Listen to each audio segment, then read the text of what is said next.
Bom, vou recomeçar aqui, pessoal, que eu não sabia, falha técnica, estava mutado. Bom, meu tema aqui, antes de mais nada, sou Bruno Cassol, advogado dos games e esportes. Já atuo há algum tempo nesse cenário de games. E hoje eu vim trazer um tema importantíssimo, que é o sistema federativo e confederativo no país. Trazer um overview disso e um pouco da análise do que vem acontecendo de mais avançado no mundo. Como eu disse, sou advogado nessa área, faço parte de alguns centros de conexões, assim, né, como um hub de negócios chamado Sports Hub Latam, a Revista Brasileira de Desporto Eletrônico, RBDE, e também faço parte, mais recentemente, do Sadim Marechita, que é o escritório de advocacia que, além de atuar nessa área de games, também a gente tem um pezinho no lado de iGaming, né, no setor de apostas de cota fixa, né, e Guilherme, que vai apresentar depois de mim, vai explicar um pouco esse cenário das bets nos esportes eletrônicos. Não vou exaurir o tema aqui, mas já tenho 3 livros publicados também na área de games e esportes eletrônicos. E, bom, hoje eu vim trazer um pouco dessa temática em específico, de como que a gente consegue conectar o setor público com o setor privado.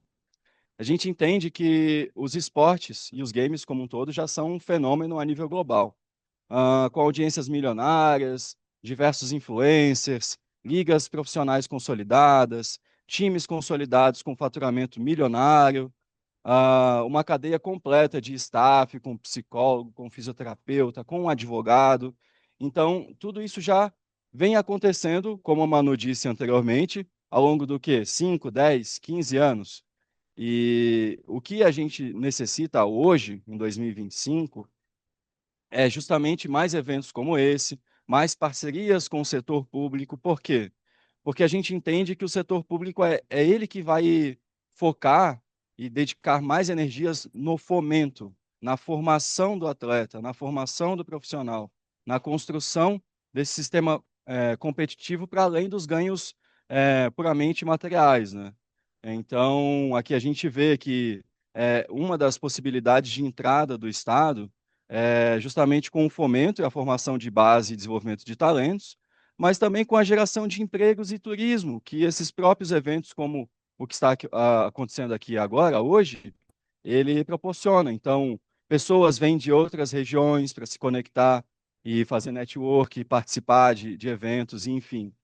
Tem um potencial enorme de inclusão social e digital também, porque a gente vê que muitas pessoas que às vezes têm limitações em outras modalidades tradicionais, nos esportes eletrônicos elas conseguem às vezes competir de igual para igual. Uma pessoa que tem uma limitação de movimento nas pernas, no joystick ela pode ganhar facilmente de alguém no FIFA, com dedicação, treino, persistência, habilidade. Trazendo um pouco da situação legal hoje, a gente tem, de fato, a Lei Geral do Esporte, né, que foi comentada pela Manu. Ali está faltando um E, que é a Lei Geral dos Esportes. A gente não tem uma lei dos esportes ainda. Ela, no texto base, ela previa o reconhecimento dos esportes eletrônicos, mas no texto final, essa previsão foi excluída. A gente tem a Lei Geral a Lei Pelé também, né, que se aplicava anteriormente e que hoje ainda se aplica quando a Lei Geral do Esporte não prevê, mas a gente ainda não tem um reconhecimento estruturado dos esportes eletrônicos a nível nacional. Temos mais da metade das uniões federativas, das unidades federativas, que reconhecem a modalidade enquanto modalidade desportiva, e a partir disso, então, se desenvolvem iniciativas a nível estadual de capacitação, de formação, de competição, né? E a gente teve um marco legal ano passado dos games que reconheceu a atividade do desenvolvedor de jogos, previu alguns instrumentos de fomento, mas ainda tudo muito incipiente perto daquilo que a gente necessita.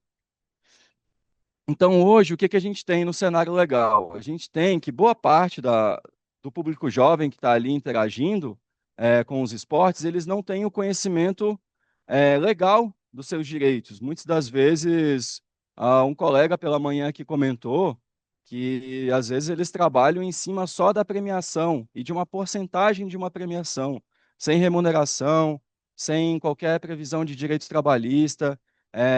E, enfim, isso traz muita vulnerabilidade para essa atividade, né?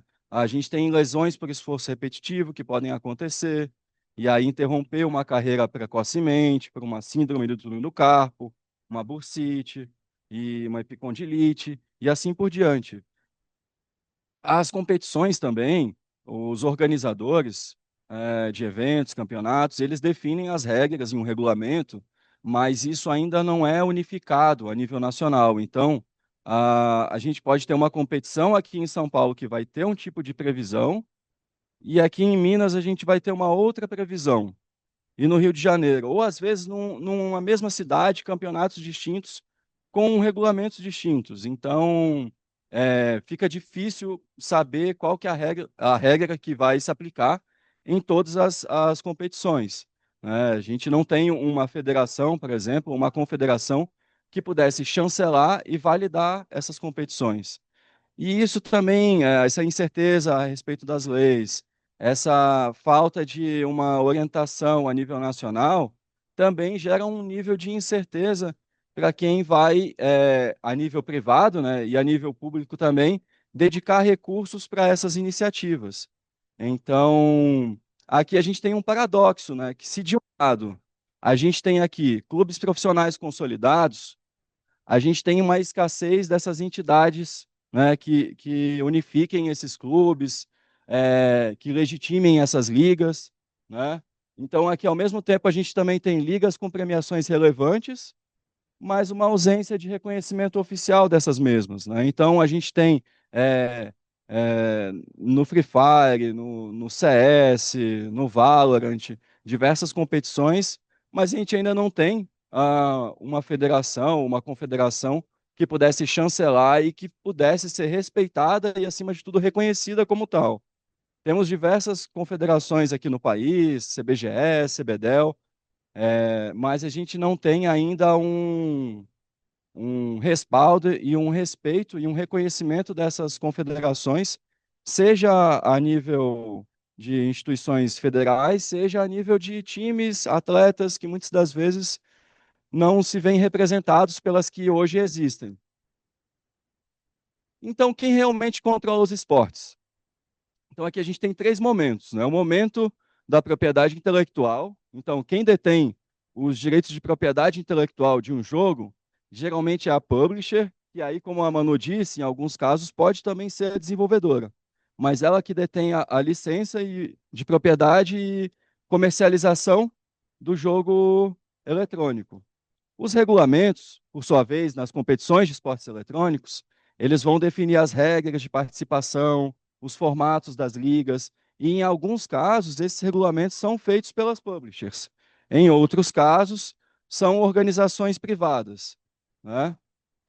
E aí tem o poder disciplinar, que também se confunde com as publishers quando elas organizam as competições, porque seja você um jogador casual, ou seja você em uma competição da Valve, vamos supor, o uso de um cheat, o uso de um hack, é, um gesto ofensivo, pode gerar algum tipo de efeito a nível de poder disciplinar.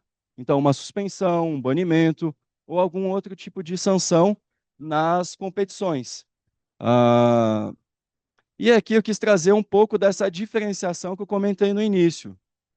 Então, se aqui, no investimento privado, o nosso foco é comercial, é ganho, é marketing, no investimento público, o foco é fomento, é promoção de atividade educacional e participativa. Então, aqui, o nosso foco é realmente trazer jovens, novos talentos, ainda que não sejam atletas, mas pessoas que possam se conectar com esse universo dos esportes, assim como nós advogados, né? Psicólogos e outras esferas de atuação também podem e devem atuar. E aí aqui, né, essa junção dos dois, do investimento público a nível de fomento, investimento privado a nível comercial, é que vai dar a sustentabilidade que a gente necessita no cenário dos esportes. A longo prazo, a gente necessita que ambos participem. E aqui, quem elabora o regulamento, né? Aqui eu quis trazer isso que eu comentei, né? Que pode ser tanto uma empresa privada, um desenvolvedor, publisher, como também uma entidade de administração do esporte, uma federação, uma confederação ou uma organização privada, né? Então, aqui eu faço o fluxo, né, digamos assim, entendendo onde que começa, né, essa coisa do esporte eletrônico. Ela vai começar com um atleta que vai fazer parte de um time. Esses times ou um time só vai se inscrever em algum campeonato, uma liga, alguma coisa. Essa liga pode ser uma organizadora privada que administra, pode ser a publisher ou pode ser a desenvolvedora. E vai passar para uma comissão julgadora, que pode ser interna, né? Então, fazendo uma comissão julgadora interna da publisher, ou da desenvolvedora, ou da organizadora, ou pode ser uma comissão externa, que é o caso da ESIC, a BTS, a LVP. LVP é Liga de Videojuegos Profissional, né, em espanhol. Mas, enfim, pode ser uma comissão julgadora externa, né? Então, aqui entra também um pouco daquela parte de doping digital, né? Por exemplo, a gente tem a ESIC, que organiza competições, e a SL. Não, a SL que organiza as competições e a ESIC que cuida do sistema de dopagem, né? Então, em alguns casos, é mais interessante ter uma comissão organizadora, julgadora externa, porque ela já entende, já lidou com aquilo em outras situações, já tem, às vezes, os profissionais corretos a serem alocados. E às vezes uma comissão interna não vai entender as especificidades de um jogo ou a malandragem de um time, de um atleta, né? Então, isso é importante, entender esse fluxo e o caminho, né, que a gente pode ter aqui, as possibilidades, então, de comissões. E aí, entendendo o papel do sistema federativo, ele não vai ser que nem no futebol, não vai ser que nem no basquete, não vai ser que nem no vôlei, não vai ser tão dono da modalidade, né, que nem eu coloco ali embaixo, mas sim uma ponte confiável e articuladora. Alguém que vai se comunicar com o governo, que vai se comunicar com o desenvolvedor, que vai se comunicar com o time, que vai se comunicar com o influencer. Então, vai ser justamente essa ponte, né, que a gente necessita hoje. Vai fazer essa representação institucional, né, se comunicar com ministérios e órgãos, definir os padrões mínimos, né, de contratos, de saúde mental, quem sabe até o que tem que conter nos regulamentos, o mínimo, né, chancelar os campeonatos, né, a fim de determinar aqueles que vão ser reconhecidos para um nível de contagem de pontuação, de formação de seleções estaduais, seleções nacionais, para competições internacionais.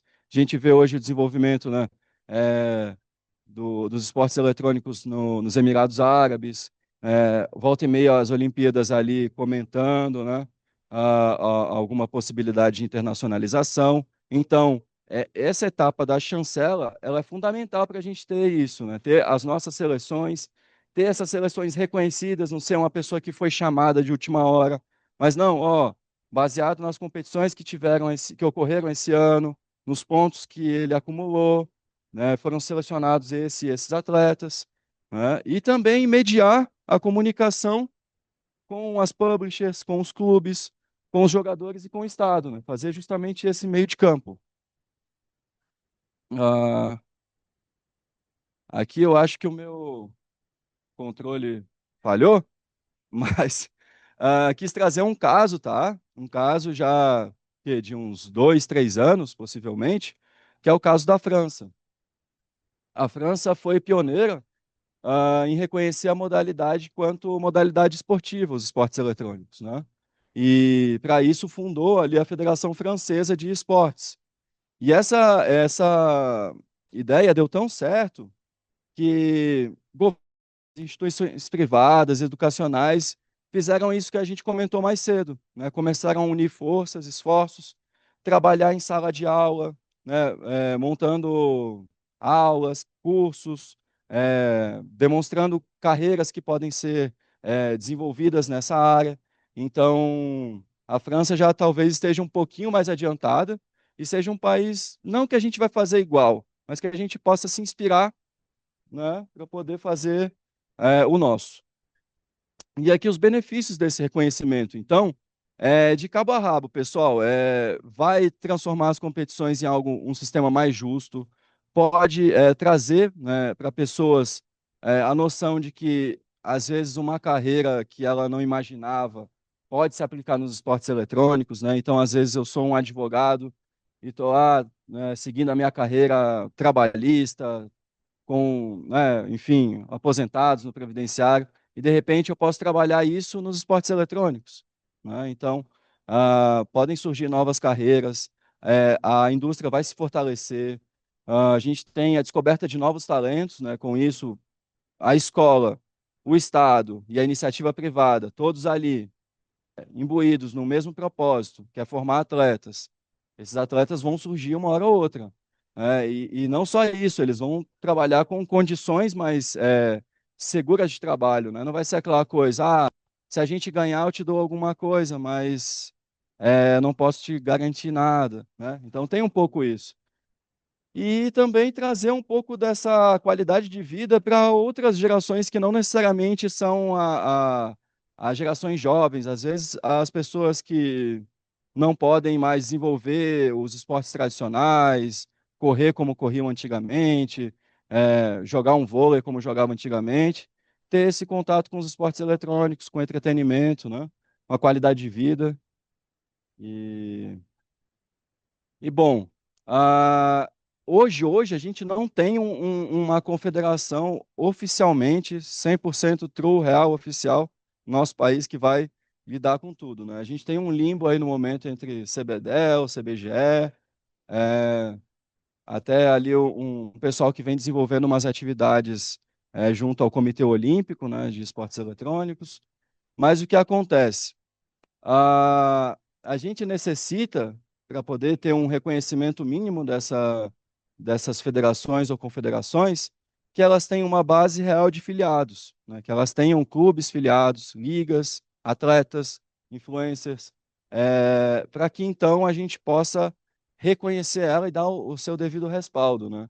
É evidente que elas têm que passar por um processo democrático de eleição, de passagem de bastão, né, transições de poder que nem sempre ocorrem da forma que deveria ocorrer, né?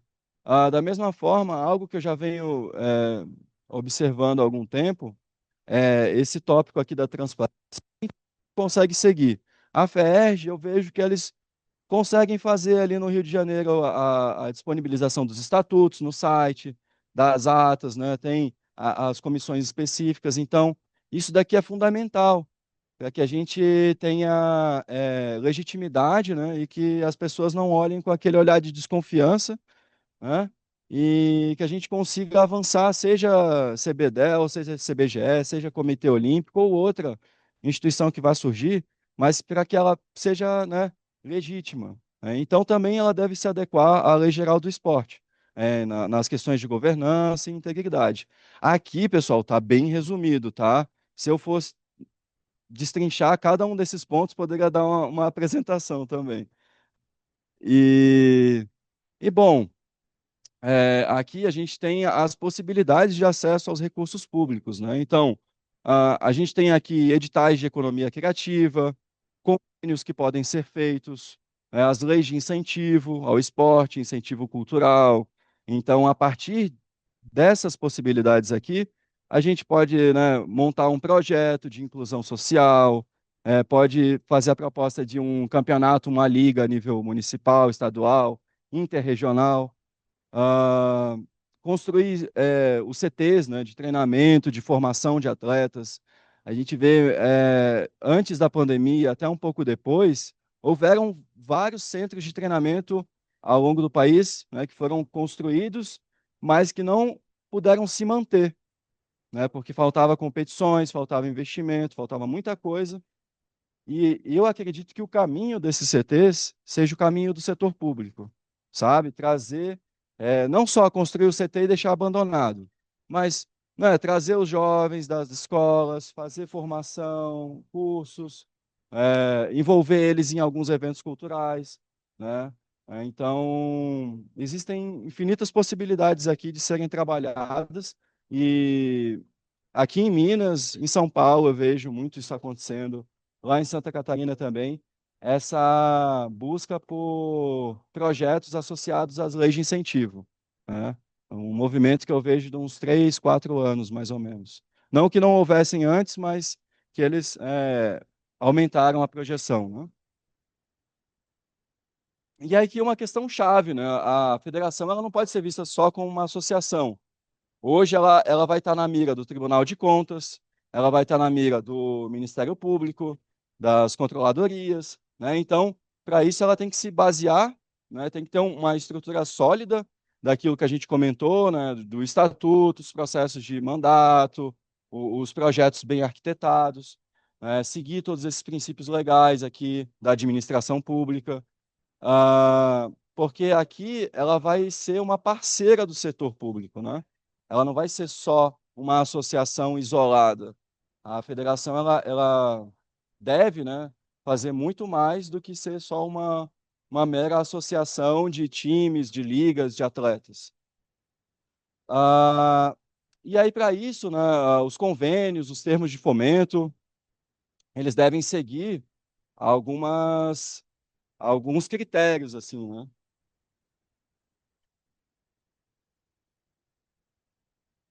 Que vai desde uma execução fiel do objeto, digamos, a gente faz um projeto, faz um convênio, né? Aquilo que foi anotado no projeto, que está previsto, ele tem que ser seguido sem nenhum tipo de desvio de finalidade. As metas, os indicadores fiscais têm que estar todos em dia, a prestação de contas devida tem que ser feita, né? Não só com as despesas, mas com a comprovação de tudo que tiver lá previsto. E ter, né, bastante atenção no que pode ter de conflito de interesses, nas contratações ali, como que elas vão ser feitas, né? Se elas estão seguindo os processos legais devidos, né? E quando a gente for selecionar, seja pessoas físicas ou seja pessoas jurídicas, beneficiadas, assim, né? Esse processo tem que ser transparente, né? Então, seja a comissão de novos negócios dentro de uma federação, vamos supor. A forma como ela foi organizada, como que foi selecionados os seus membros, quanto mais transparente for, melhor. Ah, uma empresa foi beneficiada. Quanto mais transparente, melhor, né? É, E é isso, pessoal. Aqui a gente tem para finalizar, alguns pontos de atenção quando a gente fala de gestão e uso do recurso público, né? Então, aqui, a observação dos esportes eletrônicos é que boa parte dos eventos, dos campeonatos, eles passam pelo licenciamento da publisher ou da desenvolvedora. Então, salvo raras exceções em que as publishers ou as desenvolvedoras colocam nos termos de uso uma previsão de torneios de comunidade com a premiação de até tantos dólares. Quando não tem isso, a gente necessita de uma autorização, tá? Então não é só fazer o projeto, ter ele aprovado, receber o recurso público. Por quê? Porque daí se você faz sem autorização, você corre o risco de depois ser acionado pela publisher ou a desenvolvedora. Mesma atenção tem que ser dada aos atletas menores de idade, né? A gente sabe aqui também na Bounty Hunters tem uma situação com um jovem que ele gostaria que tivesse compondo o time titular, né?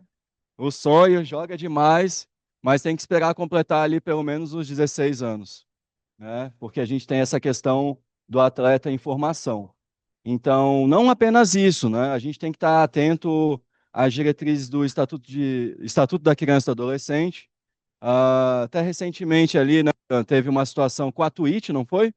Com que eles não deixavam o atleta fazer transmissão sem a presença do pai. E aí eu comecei a ver as lives dele, tá aqui ele fazendo a live jogando e o pai dele aqui no computador do lado, né, com um fonezinho, mas tem que estar ali, né? Então, tem essas questões, doping digital, né? Então a gente tem que ter previsão e regulamento de situações específicas de cada jogo.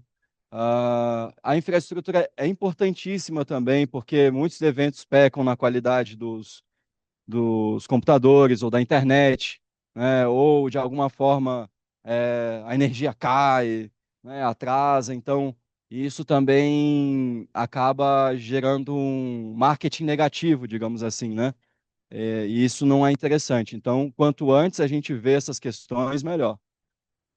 Outros pontos de atenção é a questão de integridade, LGPD, compliance, né? Então, a gente tem que estar atento aqui quando a gente fala de competições que envolvam apostas de cota fixa, né? A questão se, né, a gente tem que evitar ao máximo qualquer tipo de menção ou situação que envolva a influência das apostas nos resultados e a manipulação das partidas, né? Então, isso daqui é um ponto que realmente pode mexer, né? Você pode fazer tudo certinho e ainda assim ser questionado porque teve uma partida que pode ter sido manipulada de alguma circunstância que ia favorecer um time, um atleta, enfim.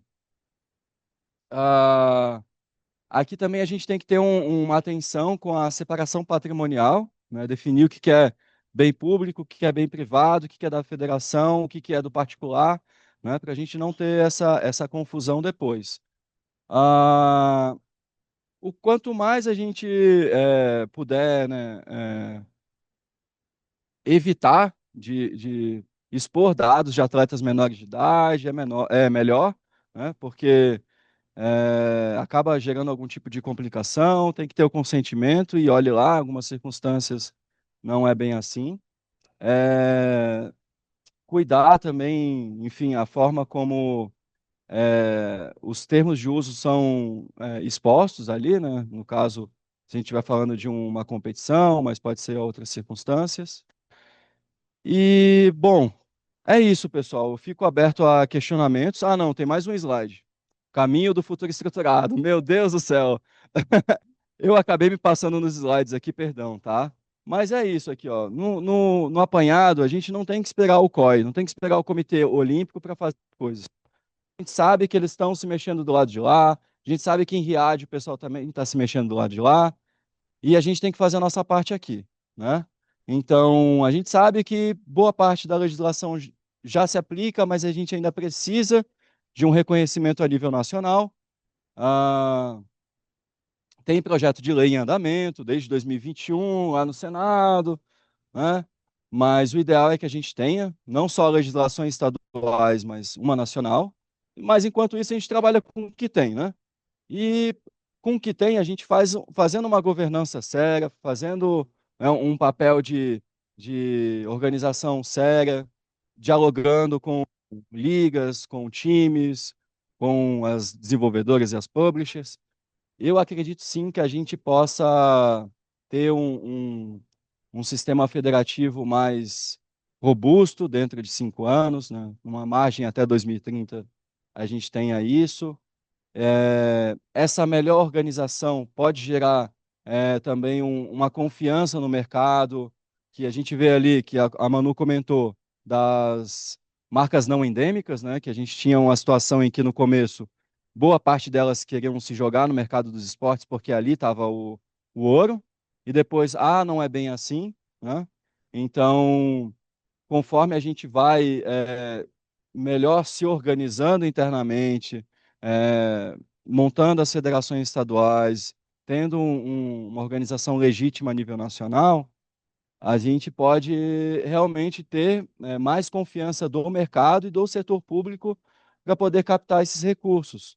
E também uma confiança por parte das publishers de que a gente vai fazer um trabalho digno, né? Porque às vezes também houveram no passado situações em que as publishers vieram, buscaram fazer um trabalho junto às confederações que aqui estavam e, de certa forma, não receberam, né, aquele resultado que elas estavam imaginando. Então, a gente melhorando essa organização do lado daqui, o pessoal de fora também vai ver o resultado e vai buscar se acoplar ao nosso sistema. Então, isso também pode beneficiar os atletas, pode beneficiar a comunidade como um todo, né? Mas é um passinho de cada vez, a natureza não dá saltos, né? E, e para finalizar aqui com uma reflexão, é um pouco de piada também, né? Eu ouvi ela ontem, mas fez sentido um pouco, é que se a gente quiser mudar, se nós quisermos mudar o mundo, né? Se quisermos mudar o mundo, é melhor que nós mudemos enquanto estamos solteiros, porque depois que nós estamos casados, a gente não consegue mudar nem o canal da TV, né? Mas é isso, pessoal. No mais, eu fico aberto aqui aos questionamentos e, e é isso.